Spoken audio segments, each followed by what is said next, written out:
아멘. 오늘 예배 시간에 이렇게 보니까 반가운 얼굴들이 많이 보입니다. 코로나 확진돼서 자가격리 하셨던 분들이 건강한 모습으로 이 자리에 나오셔서 예배 드리셔서 너무 감사드리고, 또 댁에서 예배 드리시는 우리 성도님들께도 하나님의 은혜가 함께 하시기를 바랍니다. 4월의 첫째 주가 되었네요. 4월에는 부활절이 있습니다. 생명을 다시 생각하게 되고 회복을 다시 생각하게 되는 귀한 계절이죠. 우리의 모든 삶의 영역들 회복되기를 원합니다. 생명력이 넘치기를 바랍니다. 그래서 지난주는 제가 성령 충만에 대한 말씀을 드렸어요. 성령 충만하면 우리의 삶의 모든 그 상황들, 또 내 심령도 우리 교회도 다시 생명력 있게 일어서는 역사가 있을 것이다 라는 것을 우리 함께 나누었습니다. 제가 몇 주 동안 이제 회복에 대한 관점으로 이것저것 같이 좀 나누려고 해요. 오늘은 속회에 대한 이야기를 하려고 합니다. 우리 속회가 3월에 재편성되고 시작하게 되었는데, 속회마다 아름다운 이야기들 또 잘 진행되고 있다는 소식들을 들어서 너무 감사하고 반가워요. 우리가 속회를 새로 재편성하고 시작하기 전에 우리 속장들 또 우리 교구장님들 같이 리더들은 같이 고민도 하고 기도도 하고 준비들을 했어요. 그래서 새로운 속회를 우리가 함께 꾸려나가고 있는데, 우리 속회원 되시는 우리 성도님들도 같이 공감하면 좋겠다라는 생각이 들어서 오늘 말씀을 전하게 됐습니다. 새로운 속회로 구성하고 모임이 한 이제 4번쯤 된 것 같아요. 처음에 주보에 모이는 숫자가 너무 적더라고요. 아마 이제 그때 코로나가 확산이 되면서 우리 삼척에도 동해에도 많은 이제 확진자들이 일어나서 모임 갖기가 참 어렵구나라는 생각을 가졌는데, 이번 주보를 보니까 한 3분의 2 정도 이렇게 채워지고 이제 속회를 막 시도하는 그런 속회들이 보여서 너무 감사했습니다. 그런데 여러분들이 이제 속회를 보면서 겪어보면서 이전과 좀 달라졌네 하는 부분이 있었을 거예요. 이전에는 우리가 생명의 삶 소그룹 나눔 그 교재를 가지고 열심히 말씀 읽고 또 질문에 답하고 답을 찾아가고 하는 그러한 성경 공부 시기에 속회로 진행을 해왔었어요. 그렇죠? 그래서 늘 정답을 말하기 위해서, 정답을 찾기 위해서 이렇게 고민하는 그런 시간들을 보냈죠. 그런데 이제 속회가 바뀌면서 그 성경 공부는 하지 않고, 제가 주일에 설교했던 그 설교 내용을 기준으로 바탕으로 내가 그 말씀 가운데서 어떤 것을 은혜 받았는지, 그것이 내 마음에 어떤 도전이 되었는지, 내 삶에 어떤 것을 적용하기로 내가 결심했는지, 그리고 정말 어떻게 살아냈는지 그걸 함께 나누는 시간으로 하자라고 해서 같이 그렇게 지금 진행이 되고 있어요. 제가 몇 분에게 물어봤어요. 우리 속장님에게도 물어보고 또 속회하신 분들에게도 물어봤더니 이전보다 너무 이렇게 자유로워요. 그리고 이전보다 나눔이 풍성해져서 좋아요. 이전에는 답 찾느라고 막 성경 공부하다가 시간을 다 보내서 서로 나누는 시간이 부족하고 아쉬웠는데, 이제는 좀 풍성하게 나눌 수 있어서 감사합니다라는 그런 이야기를 듣습니다. 왜 이렇게 풍성하게 나눔의 시간을 많이 갖게 되었을까요? 이제 그 이유를 오늘 같이 나누려고 하고요. 또 오늘 이 자리에 다 속회에 참여하시는 분들 계시겠지만 또 일부는 속회는 왜 드려? 예배만 드리면 되지. 그걸로 충분하지 않나? 이제 이런 생각도 가지실 수 있을 것 같아서 속회가 왜 필요한지도 같이 생각해 보려고 합니다. 사실 우리가 이전에 드렸던 속회의 형식이 나쁘지 않습니다. 참 좋은 속회예요. 왜냐하면 제가 그 속회를 통해서 은혜 받고 서로 돌봄과 살핌을 받는 것을 보았거든요. 어떤 속장님은 속회 지도자 때 막 마치려고 하니까 손을 번쩍 들더니 저 질문 있는 줄 알았어요. 무슨 질문이 있나 해서 말씀을 시켰더니, 기회를 드렸더니 우리 속회원 누가 있는데 위해서 기도해 달라고 속회 지도자들이 있는 데서 기도 좀 해달라고 그렇게 부탁하는 모습을 봤고요. 또 어떤 속도원하고는 제가 통화를 하다 보니까 코로나 확진이 되셔서 격리되어 있는데 저한테 보고가 안 올라왔어요. 보고가 안 올라왔다는 얘기는 속장에게도 얘기 안 하고 교육자들에게도 얘기 안 하고 그랬다는 거예요. 그래서 무슨 마음이실까 그랬더니 이전에 당신이 몸이 좀 안 좋고 할 때에 그냥 속장님이 그냥 뭐 이것저것 챙겨서 막 싸주시고 돌봐주시는데 그 사랑이 너무 이제 커서 이거 또 내가 또 아프다고 하면 또 그렇게 패기질까봐 이게 염려가 돼서 못하셨다고 할 정도로 이 속회에서 이렇게 서로 알뜰히 챙기시고 아프면 돌보시고 또 주저앉으면 이렇게 세우려고 애쓰고 하는구나라는 것을 제가 볼 수 있었어요. 이런 속회의 모습이 참 아름답죠. 사실 속회가 이런 것 때문에 있는 거예요. 서로의 곤고한 부분들을 돌봐서 채워주고 세워주고 또 격려해주고 하면서 이제 우리 성도들 안에서 그 끈끈한 사랑으로 이렇게 이 험난한 세상을 같이 이겨나가는 거죠. 전도서에도 그런 말씀이 있죠. 두 사람이 함께하는 것이 혼자 있는 것보다 훨씬 낫다고. 두 사람이 하면은 일도 훨씬 수월하게 성과 있게 할 수 있어요. 그렇죠? 그리고 두 사람이 함께 있을 때 한 사람이 넘어지면 일으켜 세워줄 수 있어서 그것도 좋고, 두 사람이 함께 있으면은 악한 적과 싸울 때도 같이 싸우니까 또 승리할 수 있고요. 또 추울 때는 같이 붙어 있으면 따뜻한 온기 때문에 서로가 살 수 있는 거예요. 세 사람이 같이 있으면 삼겹줄이 되면 끊어지지 않는다고 전도서에서 그렇게 말씀하고 있는데, 우리의 속회의 모습이 그런 모습인 줄 믿습니다.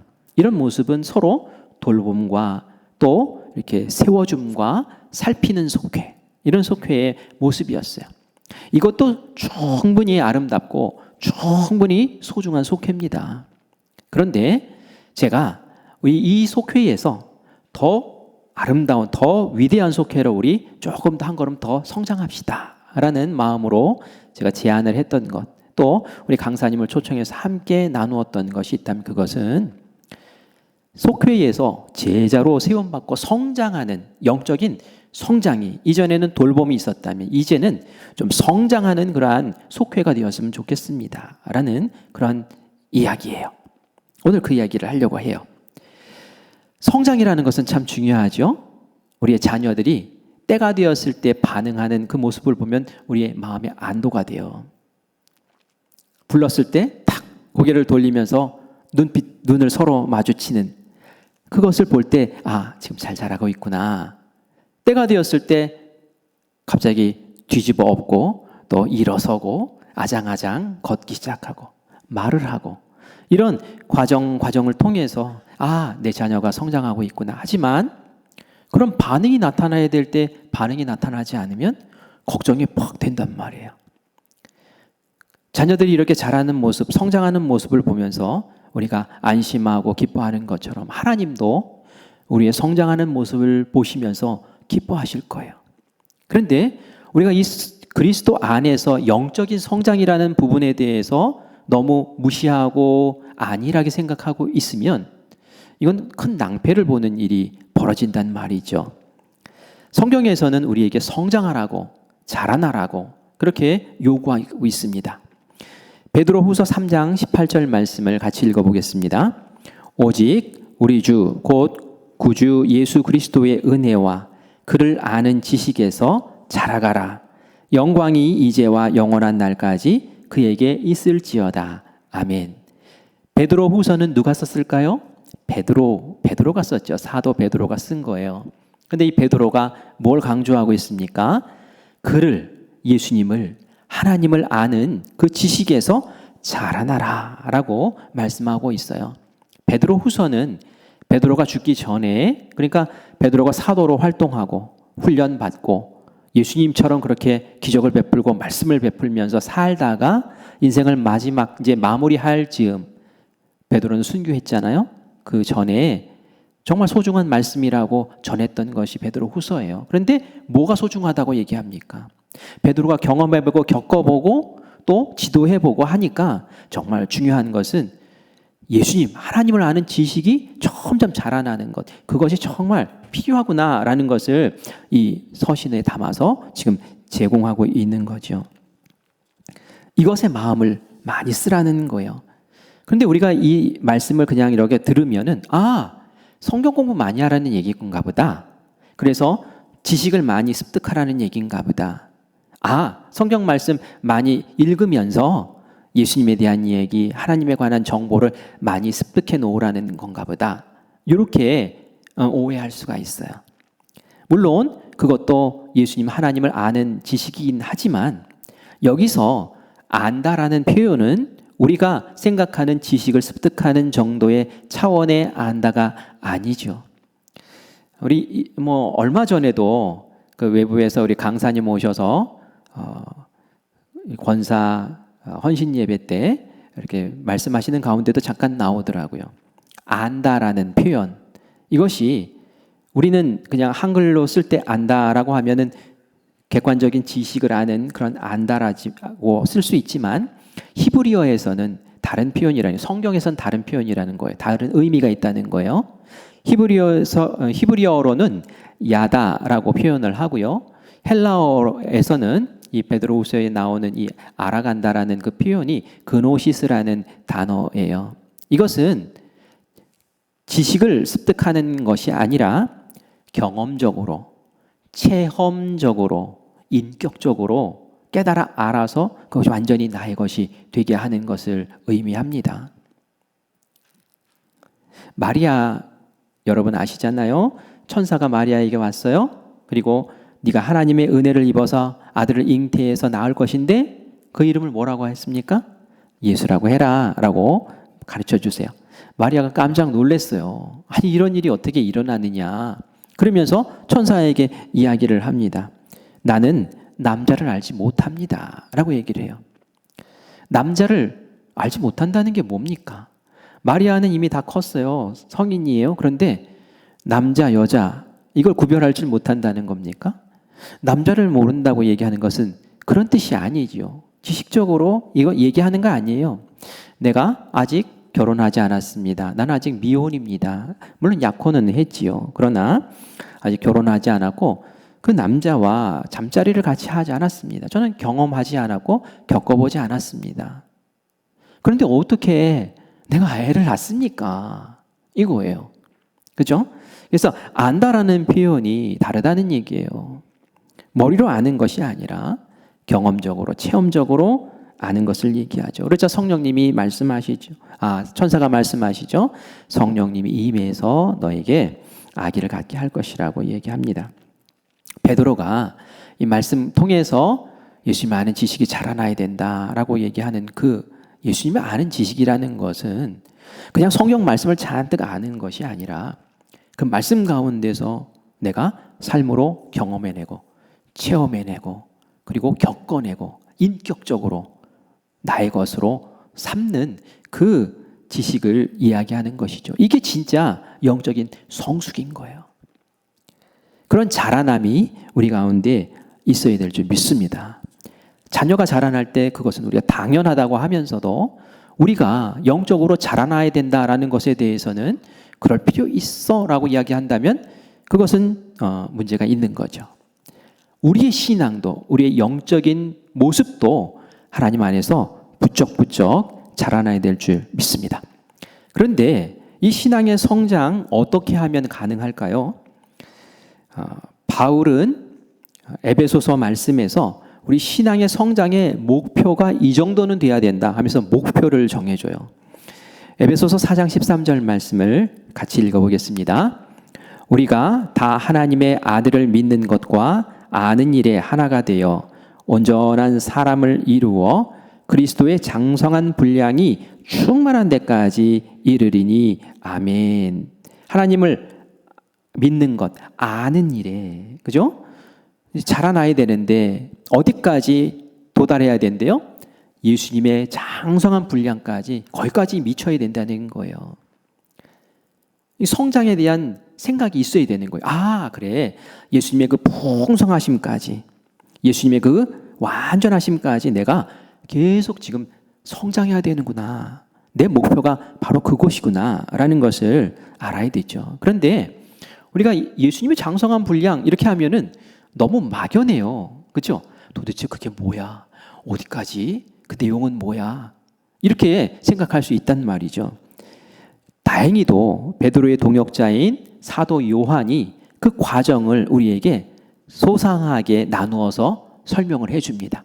그게 바로 오늘 우리가 읽은 본문 말씀이에요.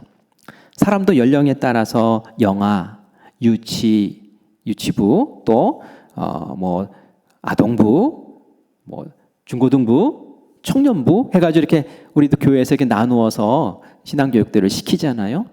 그것처럼 이 요한도 사람의 인생을 이렇게 나누는 것처럼 영적인 성장도 요런 구분이 있고 단계가 있다라고 우리에게 가르쳐 줍니다. 우리가 읽은 말씀에는 이게 막 서로 섞여 있어요. 그런데 그것을 단계별로 한번 이렇게 다시 재배열하면서 우리가 한번 살펴볼게요. 이 과정이 꼭 필요합니다, 우리에게. 왜냐하면은 우리가 도대체 영적인 성장 단계 가운데 어느 위치에 서 있는가라는 것을 아는 것이 중요해요. 목표는 알고 있어요. 그죠? 그리스도의 장성한 분량. 우리가 갈 곳을 알아요. 그런데 우리의 위치가 도대체 어딘지를 모르면 어떻게 가야 될지, 내려가야 될지, 올라가야 될지, 오른쪽으로 가야 될지, 왼쪽으로 가야 될지 모른단 말이에요. 우리가 어느 곳에 가서 길을 찾다가 길을 잃어버렸어요. 저도 예전에 그 서울에 이제 지하철 이렇게 가다 보면은 이쪽으로 가야 되나 저쪽으로 가야 되나 방향을 상실할 때가 있어요. 그러면 뭘 찾습니까? 지도를 찾아요. 그러면 안내판이 붙어 있고 이쪽으로 가면 뭐가 나오고 이렇게 그림이 붙어 있습니다. 그러면 그걸 보면서 이쪽으로 가면 되겠구나 하는데 거기에 항상 빨간색으로 이렇게 붙어 있는 표시가 있어요. 뭘까요? 현재 위치, 현 위치. 그걸 알려줘요. 그래서 내가 지금 여기 있고 목표는 여기고 내가 이렇게 가면 되는구나라는 걸 알려주는 거죠. 이 현 위치가 없어버리면은 내가 도대체 지금 어디 서 있나 모르면 또 헤매게 되는 거죠. 제가 오늘 이 말씀을 통해서 영적인 성장의 4가지 단계들을 설명을 할 때 여러분들이 한번 들어보시고 나는 어느 위치에 있는가, 그리고 나는 어디까지 성장해야 될까, 내가 성장해야 될 다음 단계는 뭘까라는 것을 한번 찾아보시는 시간이 되기를 간절히 바랍니다. 우리 한번 같이 따라해 봅시다. 영적인 성숙의 단계가 4단계가 있는데 이제 첫 번째 단계는 자녀의 단계입니다. 따라합시다. 자녀의 단계. 두 번째는 아이의 단계. 세 번째는 청년의 단계. 그 마지막에는 뭘까요? 아비의 단계. 아비의 단계. 이렇게 4가지 단계예요. 그럼 우리 하나씩 살펴보도록 할게요. 먼저 자녀의 단계입니다. 자녀의 단계는 우리 12절에서 말씀하고 있어요. 이게 바로 자녀의 단계다라고 설명을 하는데요. 같이 읽겠습니다. 자녀들아, 내가 너희에게 쓰는 것은 너희 죄가 그의 이름으로 말미암아 사함을 받았음이요. 아멘. 자녀들아라고 얘기를 해요. 그 편지를 받는 그 교회에 자녀와 같은 사람들이 있는 거예요. 그 신앙의 수준이. 그래서 자녀들아 하면서 지금 얘기를 하는 거예요. 근데 이 자녀의 단계에 있는 사람들은 어떤 사람들입니까? 죄사함을 받은 것을 아는 사람들이에요. 죄사함 받았구나. 내가 예수님의 십자가에 달리신 그 보혈로, 십자가에 달리셔서 나를 위해 죽어주신 그 은혜로, 사랑으로 내가 죄사함을 받았구나. 그래서 이제 하나님의 자녀가 되었구나. 이전에는 내가 마귀의 권세에 묶여 있었는데 이제는 내가 하나님의 자녀가 되었구나라는 그러한 자녀의 상태를 이제 깨닫는 그 단계가 바로 자녀의 단계라는 얘기예요. 그런데 말이죠, 놀라운 일은 교회에도 이 자녀의 단계에 들어가지 못한 분들도 사실 계세요. 어느 유명한 목사님이 그런 얘기 하더라고요. 복음, 십자가 그 복음, 구원의 그 복음은 교회 밖에 필요한 것이 아니라 교회 안에 필요하다. 이 도대체 뭐예요?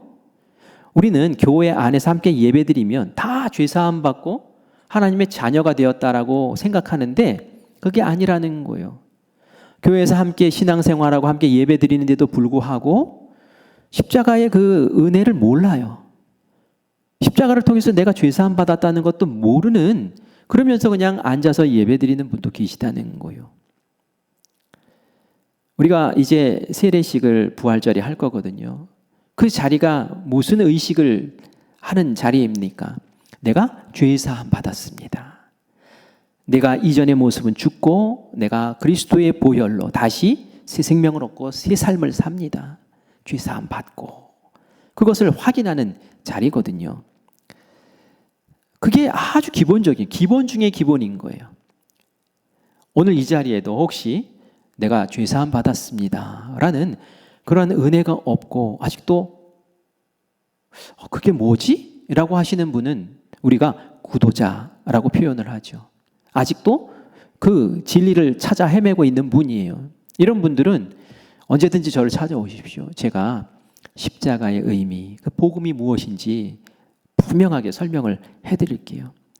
이렇게 죄사함 받고 하나님의 자녀가 되었을 때 이제 아버지께 구할 수 있는 자격이 생기고 그러한 은혜의 단계에 들어서게 됩니다. 두 번째가 바로 그 영적 아이의 단계인 거예요. 아직 미숙하죠. 아이 하니까 미숙한데 그럼에도 불구하고 이제 신앙의 첫걸음을 떼게 되는 구하는 수준의 단계를 얘기해요. 우리 14절 말씀 같이 읽어보겠습니다. 아이들아, 내가 너희에게 쓴 것은 너희가 아버지를 알았음이요. 아멘. 아이들아 라고 그 성도들에게 얘기해요. 아이들 같은 단계가 있는 거예요. 너희가 아버지를 알았구나 라고 이야기를 하는 거예요. 누구를 아버지로 알았다는 얘기일까요? 하나님을 아버지로 알았다는 거예요. 이전에는 하나님과 관계없다가 하나님을 자녀로, 하나님을 아버지로, 하나님의 자녀로 관계가 맺어지면서 이제는 그 아버지에게 구하기 시작하는 거예요. 우리 어린 자녀들 보면 부모에게 태어나자마자 요구하죠. 젖 달라고 응애, 그죠? 기저귀 갈아달라고 응애 하면서 그냥 소리만 내면 뭐 해달라는 거예요. 그죠? 짜증난다고 응애, 자만한다고 응애 하면서 그렇게 해달라고, 채워달라고, 나의 부족을 어루만져 달라고 그렇게 요구하죠. 신앙의 첫 단계에 들어서면 바로 이렇게 구하는 거예요. 구하고 찾고 두드리고, 이게 바로 기도하는 거죠. 이제 기도를 하게 돼요. 보이지 않는 하나님이니까 기도를 통해서 하나님께 요청을 합니다. 하나님, 이제 이것이 필요하고 이걸 도와주셔야 되고 이것이 아프고 어렵고 살펴주세요. 그러면 하나님이, 우리 부모님들도 어린 아이들에게는 뭐 즉각 뭐 해주잖아요. 애기들 막 그냥, 근데 좀 크면은 좀 덜 해주죠. 애기들 그냥 막. 그것처럼 초신자들에게는 하나님이 기도하면 금방금방 응답해 주시면서 이 신앙을 돌보아주고 세워주시는 은혜가 있습니다. 그런데 우리가 이때가 참 좋은 때잖아요. 구하면 주시고 구하면 받고 얼마나 신나요.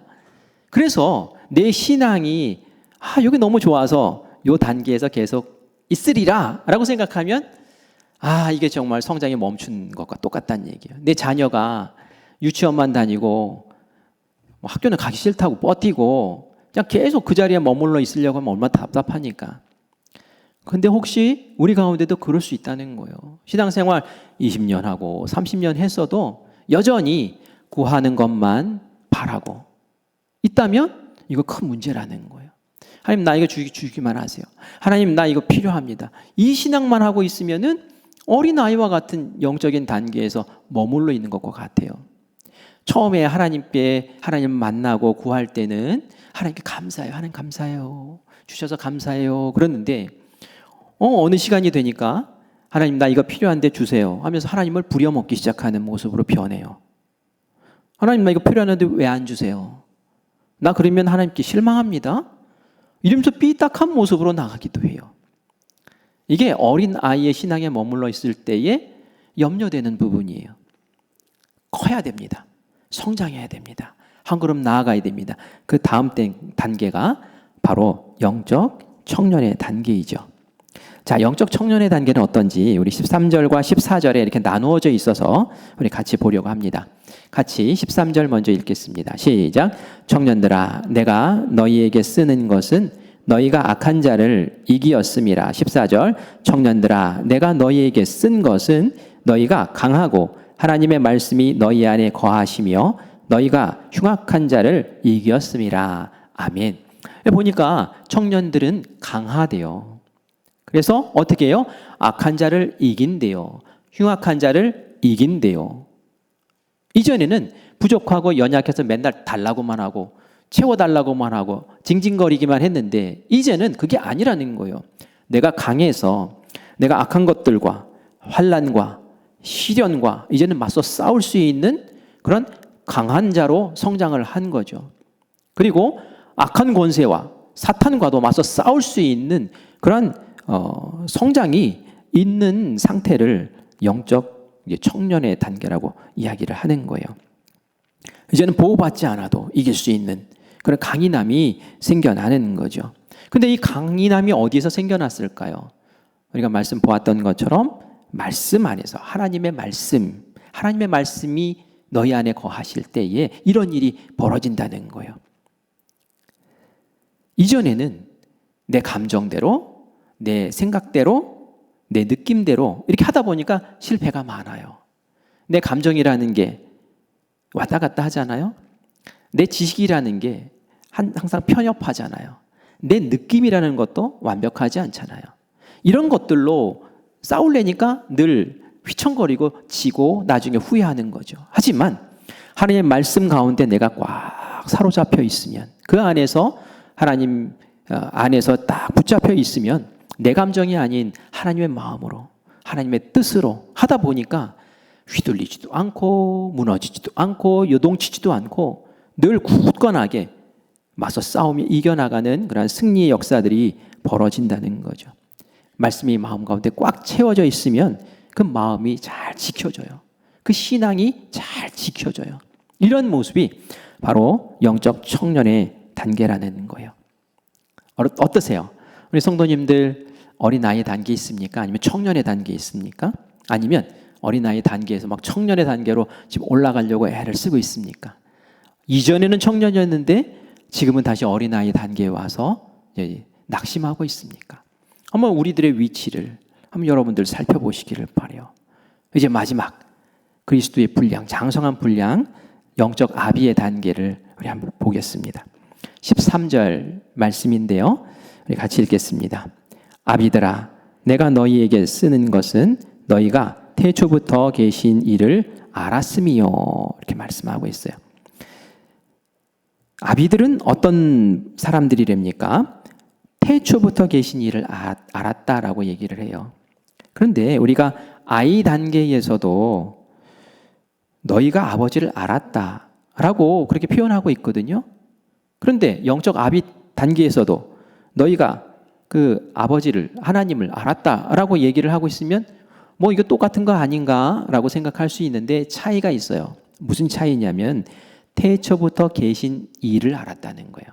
하나님을 알긴 아는데 이전에 알았던 아버지로서 나에게 공급해 주시는 그 아버지로서 알았던 어린아이의 수준이 아니라 이제는 영적 아비가 되면 태초부터 계신 아버지를, 하나님을 안다는 거예요. 태초부터 계신 하나님, 그분은 어떤 분이십니까? 이 땅을 창조하신 전능하신 분이죠. 하나님을 아는 시각이 확 달라졌다는 거예요. 이 세상을 이끌어 가시는, 섭리하시는, 주장하시는 하나님을 알게 된 거예요. 우리의 생명을 주관하시고 천국과 지옥을 주관하시는 그 하나님을 알았다는 거예요. 그 하나님이 그냥 아는 정도가 아니라 그 하나님이 체험되고 경험되고, 그죠? 성경에서 말하는 안다는 거 다른 뜻이라 그랬잖아요. 지식으로 아는 것이 아니라 그게 온통 느껴지는 그러한 단계에 오른 수준이라는 얘기예요. 이런 사람들은 하나님의 마음을 살펴요. 하나님의 뜻을 구해요. 이전에는 어린아이와 같을 때는 하나님 나 이거 필요하니까 이거 주세요 라고 했지만 이 단계에 오르면 거룩하신 그 하나님이 가지고 계신 뜻을 알고 싶고 그 뜻을 알게 되었을 때에 하나님 제가 그 거룩한 일에 함께하고 싶어요. 저를 사용해 주세요. 제가 쓰임받고 싶습니다. 하나님 중심으로 그 삶이 바뀌는 거예요. 그러니까 인생을 살아도 달리 사는 거죠. 이전에 어렸을 때의 삶은 세상 사람들과 별 차이가 없는 삶이에요. 나 중심에 주세요. 내 거 이런 삶이었어요. 하지만 영적 아비가 된 삶은 다른 거예요. 넉넉하게 베풀고 나누고 품고 이전에 하지 못했던 예수님이 하셨던 그 일을 이 영적 아비의 단계에 오른 사람들이 해내는 거죠. 예수님을 보세요. 예수님이 겟세마네 동산에서 기도하시죠. 이 밤이 지나면 내가 고난받고 채찍에 맞고 살이 다 찢기고 십자가에 달려 피 흘리면서 죽게 될 텐데 그 고통이 너무 끔찍한 거죠. 그래서 하나님 아버지 이 잔을 저에게서 지나가게 해주시면 안 될까요? 그렇게 했으면 참 좋겠어요. 그런데 이어서 어떻게 기도합니까? 그런데 하나님 그것은 제 뜻인데요. 제 뜻대로 마시고 아버지의 뜻대로 하세요. 아버지의 뜻이 뭡니까? 아버지의 뜻은 예수야 네가 죽어야 돼. 네가 죽어야지 인류가 이 사람들이 죄에서 사함을 받고 살 수 있는 거야. 그걸 네가 해야 돼. 내 마음에는 살고 싶은 마음이 간절한데 하나님은 다른 사람을 살리기 위해서 죽으라고 하세요. 그것에 아멘. 그게 하나님의 뜻이기 때문에 하나님의 섭리고 하나님의 계획이고 하나님의 마음이기 때문에 제가 그 하나님을 태초부터 계신 그 하나님 그 뜻에 내가 알고 따라가겠습니다. 이게 바로 예수님의 모습이었고 장성한 아비의 영적 아비의 모습인 줄 믿습니다. 그래서 우리가 추구해야 될 것이 이런 거구나 라는 것을 우리가 아셔야 되는 거예요. 고린도전서 4장 15절에 보면 그리스도 안에서 일만 스승이 있으되 아버지는 많지 아니하니 라고 이렇게 표현하고 있어요. 스승은 많대요. 스승이 뭡니까? 가르치는 사람이잖아요. 예수님이 이렇대, 하나님이 이렇대, 성경 말씀은 이래. 가르치는 사람은 많지만 지식을 전달하는 사람은 많지만 아비는 적다라고 그렇게 얘기를 하는 거예요. 이 영적 아비의 단계에 오르는 것이 그렇게 쉽지만은 않아요. 이 영적 아비의 단계에 오르면 복음으로 낳은 영적인 자녀들을 돌보고 그들이 영적인 아비가 될 때까지 또 세워주고 예수님의 제자가 될 때까지 품어주고 하는 그 일들을 아주 헌신적으로 하게 되지요. 이 모든 과정을 우리가 한번 이렇게 보았는데 여러분 어떻습니까? 우리가 바라는 모습은 뭡니까? 영적인 아이 단계가 아니죠? 영적인 아비의 단계. 거기까지는 아니라면 내가 영적인 청년의 단계까지는 가야겠다라는 그러한 각오들과 마음들을 새롭게 하시기를 간절히 축원합니다. 그게 하나님 앞에서 우리가 성장하는 성장의 도전이고 그러한 소망인 것이죠. 지금 드린 말씀은 사실 예전에 제가 드렸던 말씀이에요. 근데 막 새롭죠. 그래서 제가 자꾸 하는 거예요. 다시 한번 듣고 다시 한번 새기고. 근데 왜 이 말씀을 속회 이야기를 하면서 했을까요? 속회가 이러한 영적 성장을 이루는데 더없이 좋은 장소라는 거예요. 나는 속회에 들어가기 싫어.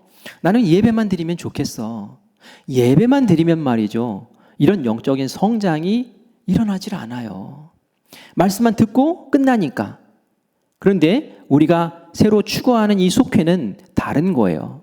이전에 돌봄과 나눔이 풍성했지만 이제는 그 안에서 제자로 성장하고 영적인 성장이 일어나는 훈련의 장이 속회가 되어야 된다는 거예요.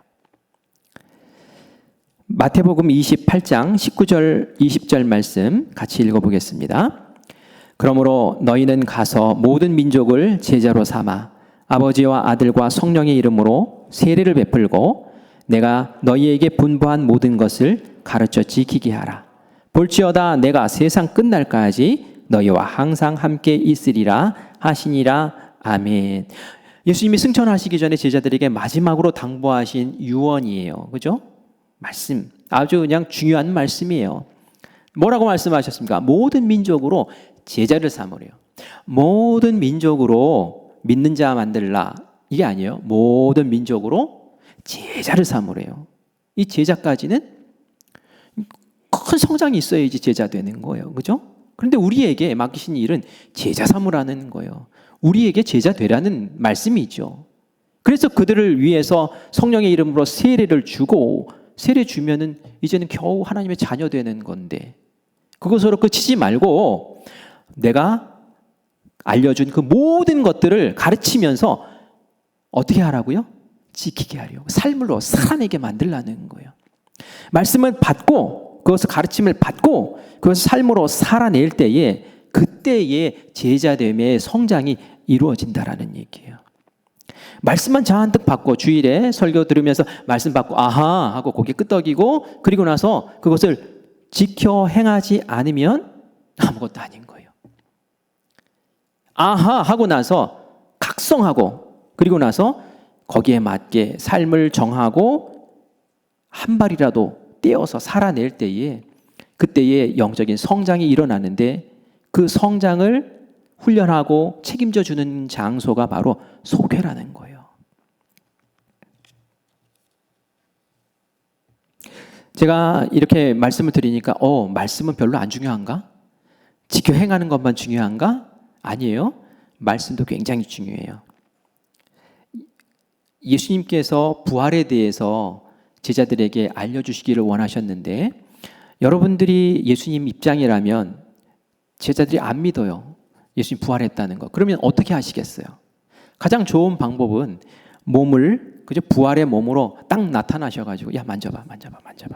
야, 여기 못 저기 손 넣어봐. 이런 방법이 제일 확실하고 명료한 방법 아니겠습니까? 그런데 그렇게 하지 않으세요. 그거 하기 전에 한 단계가 있었어요. 부활의 아침에, 새벽에 여인들이 예수님 시체를 닦기 위해서 향유와 향품을 가지고 무덤을 찾아갑니다. 예수님이 부활하셨을 거라고 전혀 생각을 못했어요. 다행히 무덤의 돌 뚜껑이, 문이 열려 있어요. 와, 너 다행이다. 들어갔는데 혼비백산합니다. 왜냐하면 예수님이 없네요. 시체가 없네요. 누가 도둑질했나 봐. 그러면서 근심하는데 거기에 천사가 나타나서 이야기를 하죠. 너희들 예수님이 갈릴리에서 하셨던 이야기를 기억하냐라고 물어보세요. 그게 무슨 말이지? 갈릴리에서 무슨 말씀을 하셨지? 기억을 못 해내는 거예요. 그러자 이 천사가 이야기를 합니다. 갈릴리에 있을 때에 예수님이 말씀하셨어. 인자가 죄인의 손에 넘겨져서 십자가에 못 박히고 죽고, 그리고 이제 3일 만에 다시 살아나야 한다라고 그렇게 말씀하셨어. 그러니까 여인들이 고개를 끄덕끄덕 하는 거예요. 맞아요. 기억나요. 그 말씀대로 된 거야. 이 무덤이 비어 있는 이유는 예수님이 그 말씀대로 부활하셨기 때문에 비어 있는 거야. 예수님이 나타나지도 않으셨어요. 예수님 부활의 몸을 보이시지도 않으셨어요. 그런데 이 여인들이 그 자리에서 그 말씀에 감동받고 깨달음을 얻고 바로 사도들에게 달려가서 예수님 부활하셨다고 그렇게 말씀을 하죠. 말씀이라는 게 중요한 거예요. 우리 이전에 엠마오 마을로 가는 두 제자 얘기했어요. 예수님이 이 제자들이 막 토론을 하면서 엠마오로 가는데 그 대화 가운데 쑥 끼어드셨어요. 제자들이 예수님을 못 봐요. 예수님이 그들의 눈을 가리셔서 알아보지 못하게 하신 거예요. 부활의 몸을 먼저 보여주지 않으세요. 그러면서 뭘 하셨습니까? 구약에 나오는 예언의 말씀, 시편 막 이런 것들 다 동원하셔가지고 예수님이 어떻게 태어나고 어떻게 사시다가 어떤 일을 하시고 어떻게 고난받으시고 어떻게 돌아가시고 어떻게 부활하실지까지를 쫙 설명을 해주시는 그 말씀을 들으면서 이 제자들의 마음에 감동이 오고 마음이 뜨거워졌다고 그렇게 표현을 합니다. 그리고 나서 예수님이 당신의 부활의 몸을 보여주시죠. 눈을 열어서 보여주세요. 오, 예수님 하는 순간 예수님은 싹 사라져 버리세요. 뭡니까? 예수님 몸 보여주시는 게 중요한 게 아니라 말씀 안에서 깨닫고 말씀 안에서 의미를 발견하는 것, 그것이 소중하다는 거예요. 너무 중요한 거예요. 말씀을 아는 것 중요해요. 그런데 그 말씀을 지켜서 살아내는 것은 또 더 중요하다는 얘기예요.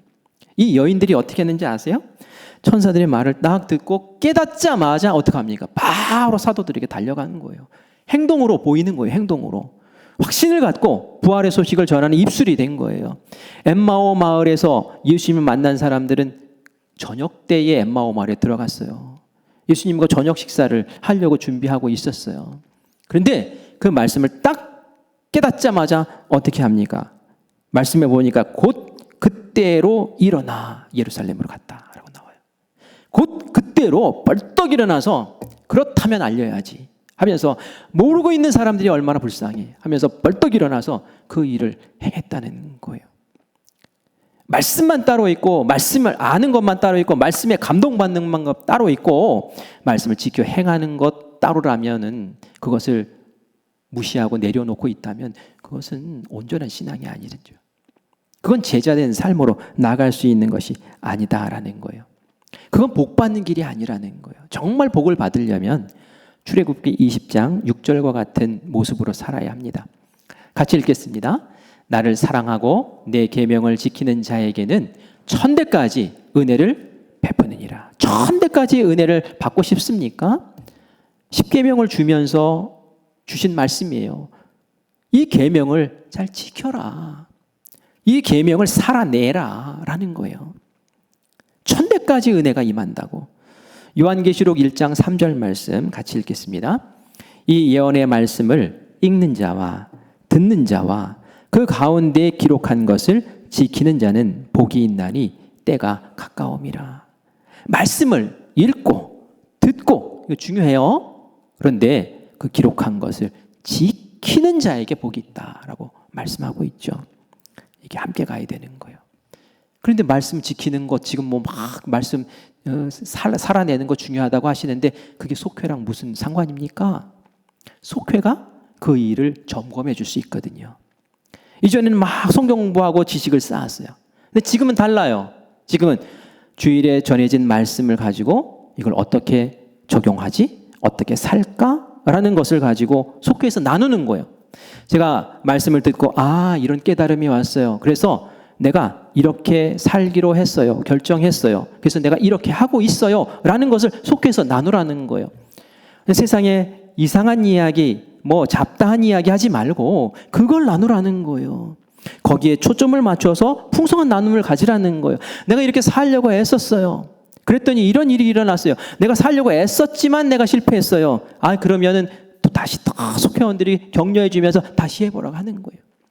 얼마 전에 제가 어떤 속장님하고 얘기를 나누다 보니까 어떠세요? 하니까 이렇게 나눔이 풍성해서 좋아요 하면서 목사님 저번에 천국에 대해서 2번 설교하셨잖아요. 그런데 그 천국 설교 듣고 우리 성도들 가운데 우리 속회원들 가운데 이전에도 뭐 믿지 않는 가족들 사랑하는 가족들 있어서 기도는 했다가 잘 안 되니까 완전히 포기한 상태로 눌러 앉아 있었는데 그 말씀 붙잡고 다시 기도하기 시작하고 어떻게 하면 전도할 수 있을까? 어떻게 하면 회복시킬 수 있을까? 그렇게 애쓰는 그런 나눔들이 있었다고. 그거예요. 바로 그거예요. 말씀을 듣고 말씀을 지켜 행하려고 애쓰는 그 과정을 통해서 제자로 성장하게 되는 거예요. 듣고만 다 쏟아버리면 뭡니까? 아무것도 아닌 거예요.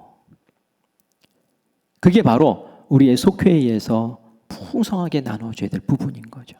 서로 돌보고 싸매고 세워주는 것도 기본적으로 해야 되지만 이제는 제자로 잘 성장해서 영적인 아이와 같은 단계에 있었던 사람들이 청년이 되고 청년에 있었던 사람들이 아비가 되고 그죠? 이런 역사들이 일어나야 되는 거예요. 영적인 아비들이 많이 서면 든든한 속장들 되는 거 아닙니까?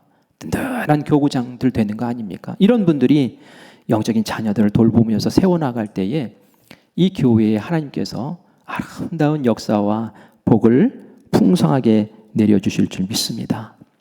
제가 신학대학원 다닐 때에 여러 교수님들을 만났지만 참 좋은 교수님, 정말 실력 있는 교수님이다 라고 생각했던 교수님이 계셨는데 이분은 제가 책을 읽으면 도저히 이해를 못하겠어요. 분명히 이거 한글로 써 있는데도 책을 이해를 못하겠는 거예요. 그런데 그 수업에 딱 들어가면 얼마나 명쾌하게 설명을 해주시는지 귀에 쏙쏙 들어오고 하고 고개를 끄덕일 수밖에 없어요. 기억에도 막 남아요. 너무 좋은 강의를 하신다. 너무 실력 있다. 그런데 그분보다 더 실력 있는 교수님을 만났어요. 이분은 구약을 가르치는 분이셨는데 구약 신학을 가르치셨어요. 그런데 이분이 그때 상처하셨어요. 사모님이 돌아가시고 이제 혼자 계시는데 시간이 얼마나 많아요. 수업도 열정적으로 하시는데 매주 리포트를 내시는 거예요. 이거 과제를 내셔서 이거 써내라고 하시고 그러는데 처음에는 이게 힘들더라고요. 매주 내려는 거예요. 매주. 그런데 어느 순간 그것이 기대가 되고 내가 거기 적극적으로 동참하게 되고 그러는 거예요. 왜 그랬을까요? 그분이 시간이 널널하니까 학생들이 많은 학생들이 낸 것을 다 꼼꼼히 읽어보시면서 빨간 줄을 쭉쭉 쳐가시면서 거기다가 멘트를 넣으시고 엑셀런트 아주 잘했다고 굿 좀 더 잘하라고 또 막 써주시고 이러니까 말이죠. 그거 딱 받으면 더 줘야겠다. 그리고 막 또 좋은 거 받으면 또 받아야겠다. 막 이러면서 거기에 매달려서 열심히 하게 되는데 그게 다 실력이 되더라고요. 다른 어떤 과목보다도 그 과목에 집중하고 그 과목이 나에게 남는 과목이 되더라고요. 제가 이 말씀 드리는 이유가 뭐예요? 속회가 그런 일 하는 데라는 거예요. 가만히 그냥 놔두면은 아무것도 안 해요. 듣고 그냥 다 사라져요. 하지만 그곳에서 말씀 가지고 어떻게 살았어요? 지난 주일의 말씀, 그게 무슨 은혜가 됐어요? 무슨 도전이 됐어요? 어떻게 적용했어요? 그래서 어떻게 살아봤어요? 숙제를 점검해주고 삶을 점검해줄 때 그게 영적인 실력이 되고 그 안에서 성숙하고 성장하고 제자되는 그런 역사가 일어나는 줄 믿습니다. 제가 얘기하는 이 속회, 우리가 이전에도 좋은 속회였으나 우리가 지금 추구하고 비중을 두고 있는 그 모습은 좋았던 모습에서 더 위대한 제자들로 세움받는 그러한 역량 있는 속회, 훈련전과 같은 속회에 되기를 간절히 축원합니다. 우리 외톨이로 신앙생활하지 맙시다. 하나님과 함께 그리고 하나님이 주신 우리 동역자들과 함께 같이 견디면서 이겨내면서 또 성장하면서 하나님께 세움받는 우리 모두가 되시기를 간절히 바랍니다. 아멘. 우리 같이 찬양할 텐데요. 그 사랑 얼마나라는 찬양이에요. 나 표현하지 못하고 나 고백도 제대로 못하지만 다 알지 못하지만 그 담기를 원해요. 뭘 담기를 원합니까? 예수님 담기를 원하죠. 예수님의 그 풍성하신 사랑을 담기를 원하고 예수님의 그 풍성하신 은혜를 담기를 원하고 예수님의 그 장성하신 그 모습을 담기를 원해요. 주님 담기 원합니다라는 마음으로 우리 함께 찬양합시다.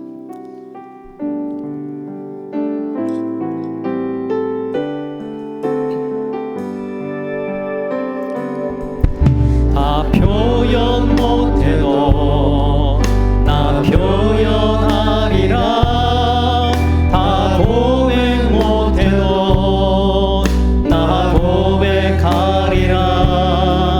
다 알 수 없어도 나 알아가리라.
기도합시다.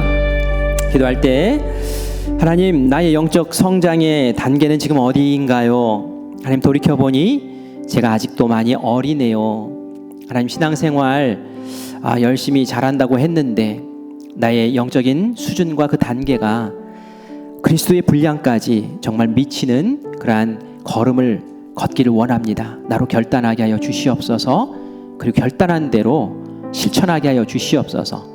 살아내게 하여 주시옵소서. 하나님, 교회에서 나에게 맡기신 그런 직분들과 자리들이 있는데 하나님, 영적인 아이의 모습으로 그 자리에 서 있는 것이 아니라 영적인 아비의 모습으로 그 일들을 감당하기를 원합니다. 하나님, 부족한 저의 모습을 주님께서 바로 세워 주시옵소서.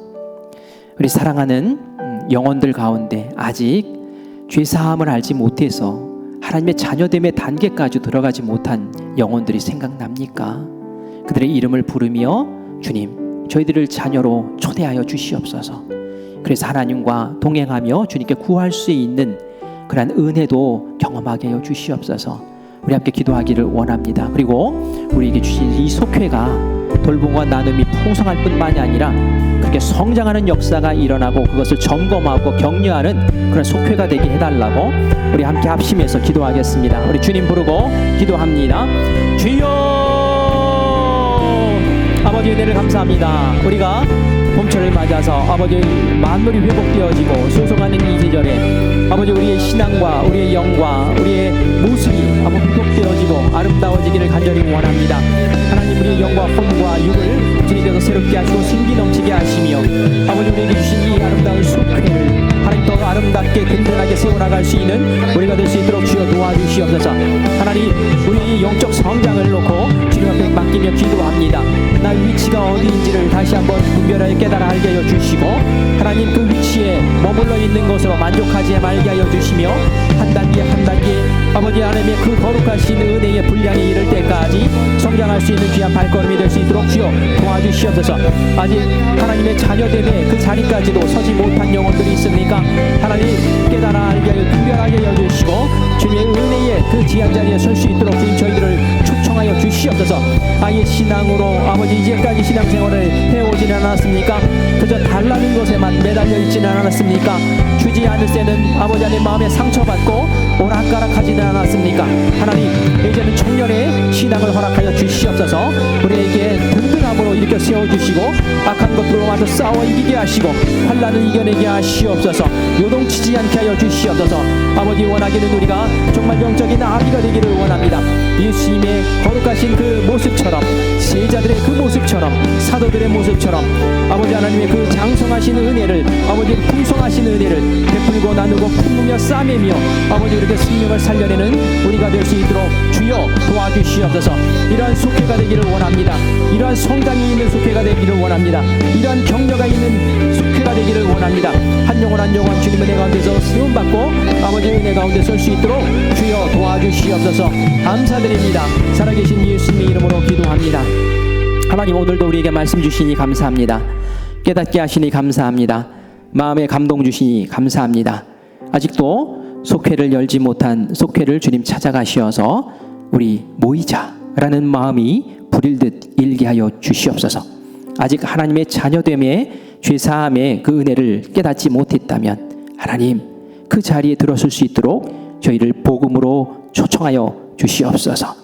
어린아이의 신앙 하나님께 부르짖고 구하고 찾았던 그 신앙에서 이제는 든든히 싸워 이길 수 있는 말씀 가운데 견고한 청년의 신앙 되게 하여 주시고 이제는 영적 아비의 자리까지 우리가 치고 올라갈 수 있도록 주님 우리에게 영의 날개를 허락하여 주시옵소서.